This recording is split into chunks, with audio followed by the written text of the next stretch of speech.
Hello guys, welcome back to our channel simplified study official. तो guys आज की इस वीडियो में हम पढ़ने वाले हैं बिजनेस लॉ की बुक से आपका टॉपिक, इंपॉर्टेंट टॉपिक लॉन्ग के लिए, sale and agreement to sale. इसका डिफरेंस पढ़ेंगे टी फॉर्म में, ठीक है। तो इसको आप एक बार ये आपको 15 मार्क्स के लिए एंड 5 मार्क्स के लिए भी आ जाता है। एंड गाइस अगर आप नोट्स चाहते हो बिजनेस लॉ के, उसके लिए आपको हमारे चैनल की मेंबरशिप ज्वाइन करनी पड़ेगी, जहाँ पे आपको इंपॉर्टेंट क्वेश्चंस एंड नोट्स जो हैं वो मैं अपलोड कर दूंगी। तो स्टार्ट करते हैं without wasting our time, let's start the video. सबसे पहले डेफिनेशन पढ़ेंगे। जो सेल है ये आपका सेक्शन 4 सबसेक्शन 3 के अंदर आता है, सेल ऑफ गुड्स एक्ट 1930 के अंदर। एंड सेल में जो आपकी डेफिनेशन है वो एक बार ही पढ़ लेते हैं। तो कॉन्ट्रैक्ट ऑफ सेल में जो प्रॉपर्टी है गुड्स की इमीडिएटली ट्रांसफ़र हो जाती है सेलर्स से लेके बायर तक, उससे हम कहते हैं सेल। जैसे कि अगर आप किसी भी शॉप में कुछ भी लेने गए, आपने पैसे दिए और आप इमीडिएटली वो आप प्रोडक्ट अपने घर ले आए। फॉर एग्जांपल आप स्टेशनरी की दुकान पे गए, आपने 10 रुपीज़ लिए, आपने 10 रुपीज़ वाला पेन ले लिया, ठीक है। कंसिडरेशन यानी कि पैसा दिया है सेलर को, सेलर ने आपको जो गुड्स है वो इमीडिएटली ट्रांसफ़र कर दिया। अब आप उस पेन के ओनर हो, ओनरशिप इमीडिएटली आपके पास ट्रांसफ़र हुई, तो वो आपकी क्या हो गई, सेल होगी अंडर सेक्शन 4 सबसेक्शन 3 के अंदर। नेक्स्ट है एग्रीमेंट टू सेल। ये भी आपका section 4 subsection 3 of sale of goods act 1930 के अंदर आता है। इस कॉन्ट्रैक्ट के अंदर क्या है, ये भी एक कॉन्ट्रैक्ट ऑफ सेल है। इसमें जो प्रॉपर्टी है या फिर ओनरशिप है वो एक स्पेसिफाइड डेट या फ्यूचर टाइम पे क्या होती है, ट्रांसफ़र होती है। फॉर एग्जांपल मान लो एक फार्मर है, फार्मर जो है वो मैंगोज़ के ट्री उसने लगाए हुए हैं, 1 से 2 महीने बाद उस पर मैंगोज़ आएंगे। तो उसने एक पर्सन के साथ कॉन्ट्रैक्ट कर लिया सेल का कि 2 महीने बाद जब मैंगोज़ आएंगे तो मैं तुझे 100 kg जो है वो दे दूंगा, ठीक है। उसके बदले में जो भी प्राइस है वो सेट करके ले लेगा, ठीक है। तो ये आपकी कौन सी सेल हुई, agreement to sale. Future date पे जो ओनरशिप है वो ट्रांसफ़र की जाएगी। नेक्स्ट है नेचर ऑफ कॉन्ट्रैक्ट। जो सेल है ये एग्जीक्यूटेड कॉन्ट्रैक्ट है, क्योंकि मतलब इसमें क्या है, इमीडिएटली जो ओनरशिप है वो ट्रांसफ़र हो जाएगी बायर से सेलर तक। और जो एग्रीमेंट टू सेल है ये एग्जीक्यूटरी कॉन्ट्रैक्ट है, मतलब अभी फ्यूचर डेट में जो ओनरशिप है वो ट्रांसफ़र होगी सेलर से बायर तक। नेक्स्ट है ट्रांसफ़र ऑफ ओनरशिप। सेल में जो ओनरशिप है वो इमीडिएटली ट्रांसफ़र हो जाती है सेलर से बायर तक। और एग्रीमेंट टू सेल में क्या होता है, जो ओनरशिप है गुड्स की वो फ्यूचर डेट पे क्या होती है, ट्रांसफ़र होती है। नेक्स्ट है बेसिस ट्रांसफ़र ऑफ रिस्क। अब जो सेल है, सेल में जो रिस्क जो है ट्रांसफ़र ओनरशिप के साथ ट्रांसफ़र हो जाता है। अब जैसे आपने पेन लिया, 10 रुपीज़ का आपने पेन लिया, पहले वो सेलर का था, अब वो आपका हो गया, ठीक है।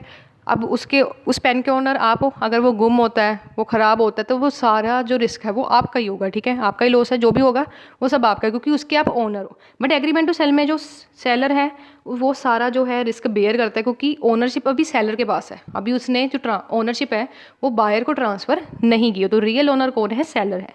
नेक्स्ट है राइट ऑफ यूसेज। सेल की अगर हम बात करें, बायर के पास राइट होता है कि वो गुड्स को यूज़ कर सकता है, क्योंकि वो रियल ओनर है उस गुड का। बट जो बायर है उसके पास, एग्रीमेंट टू सेल की अगर हम बात करें, बायर के पास यूज़ करने का राइट नहीं होता है, क्योंकि गुड्स उसके पास है ही नहीं, ना वो उसका ओनर है। नेक्स्ट है कॉन्सिक्वेंसेज ऑफ ब्रीच। कॉन्सिक्वेंसेज का मतलब होता है रिजल्ट, एंड ब्रीच का मतलब होता है तोड़ना या ख़त्म करना। अगर मान लो आप गए किसी शॉप पे, आपने मान लो स्मार्टफोन या फिर आपने कुछ भी लेना था, ठीक है। आपको कोई भी प्रोडक्ट आपने मंगवाया, अब आपको प्रोडक्ट की डिलीवरी हो गई है, ओनरशिप ट्रांसफ़र हो गई है, अब आप पैसे देने से मुकर जाते हो, आप बायर हो। अब जो सेलर है वो क्या करता है, स्यू कर सकता है, मतलब आपके रिगार्डिंग क्या कर सकता है, केस कर सकता है, क्योंकि आपने पैसे तो दिए नहीं है पेमेंट के लिए। अब आपको पेमेंट चाहिए कि आप, सेलर ने डिलीवरी कर दी बायर को, ट्रांसफ़र भी कर दी ओनरशिप, बट पैसा उसको मिला नहीं, तो उसके लिए वो केस कर सकता है, स्यू कर सकता है। एग्रीमेंट टू सेल में क्या है, जो अगर बायर डिफ़ॉल्ट करता है, बायर पैसा नहीं देता है, तो उस केस में ओनरशिप जो है वो तो सेलर के पास है, तो उस केस में सेलर जो है सिर्फ और सिर्फ क्या कर सकता है, डैमेजेस को क्लेम कर सकता है। नेक्स्ट है टाइप ऑफ गुड। सेल में जो एग्जिस्टिंग या स्पेसिफिक गुड होता है वो होता है, क्योंकि जो गुड मान लो अगर आप शॉप पे गए, उसके पास एक पर्टिकुलर कंपनी का पेन है, तो वही आप ले पाओगे, उस एग्जिस्टिंग मतलब उस समय वो गुड उसके पास प्रेजेंट है, तभी आपने खरीद लिया। बट एग्रीमेंट टू सेल में क्या होता है, जो गुड है वो कॉन्टीजेंट होता है, यानी कि फ्यूचर में, जैसे मैंने आपको मैंगोज़ का एग्जाम्पल दिया था, जो फार्मर है वो मैंगोज़ जब उग जाएंगे तब देगा, ठीक है। तो इसमें फ्यूचर गुड्स हो गए। नेक्स्ट है आपका बेसिस राइट। तो राइट में क्या है, it creates just in rem right, मतलब अगेंस्ट द होल वर्ल्ड जो बायर है वो गुड्स को एंजॉय कर सकता है। और अगर हम बात करें एग्रीमेंट टू सेल की, तो इसमें जो है राइट है आपका, it create just in personam right, मतलब क्या मतलब है, सेलर है सिर्फ और सिर्फ उसी पे स्यू कर सकता है, मतलब सेलर स्यू कर सकता है उस पर्सन को जिसने उसको पेमेंट नहीं किया, मतलब एक ही पर्सन पे वो स्यू कर सकता है, यानी कि केस कर सकता है अगर उसे पैसा नहीं मिला, ठीक है। वो सारी चीज़ें आ जाएंगी। नेक्स्ट है इफेक्ट। अब जो सेल है वो आपकी प्रेजेंट सेल है, प्रेजेंट में जो सेल हुई that is known as sale, और फ्यूचर की जो सेल है वो है आपकी एग्रीमेंट टू सेल। नेक्स्ट है राइट और रीसेल। अब जो सेलर है वो आगे रीसेल नहीं कर सकता है क्योंकि बायर के पास ओनरशिप ट्रांसफ़र हो गई है।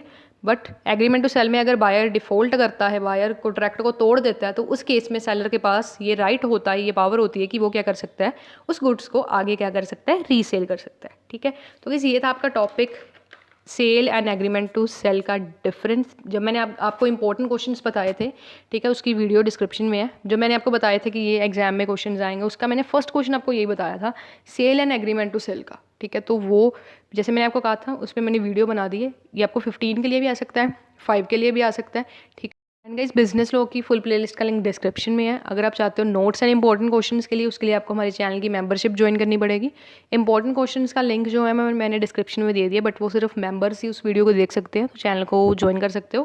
एंड आज की वीडियो में इतना ही। वीडियो कैसी लगी कॉमेंट करके ज़रूर बताओ। एंड नेक्स्ट चैप्टर कौन सा अपलोड करूँ वो भी मुझे बता दो, सो दैट मैं जैसे आपको क्वेरीज होंगी उसके रिगार्डिंग आपको सोल्यूशन प्रोवाइड कर सकूँ। तो आज की वीडियो में इतना ही। Thanks for watching.